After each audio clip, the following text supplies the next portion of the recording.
Hey guys, welcome to my videos. So guys, finally my washroom renovation is done. So washer dryer and this exhaust has been connected.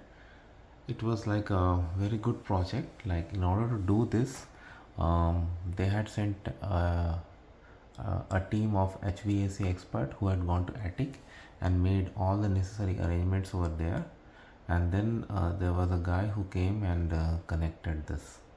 Okay, now the good thing is like my washer dryer and dryer both are in my personal washroom, so it's really good, and that has given me plenty of space. And yeah, and accessories like that one, mirror, this one, these accessories have been installed too. So with all these, like this is now, this project is finally completed. And yeah, it took around 2 weeks, and honestly it could have been done much faster, because this is not something huge project, right? But yes, they were professionals, like every day someone was coming here, but they work regularly until the project is done. Vanity is also there now, everything. So let me know guys how my washroom looks like after this full renovation.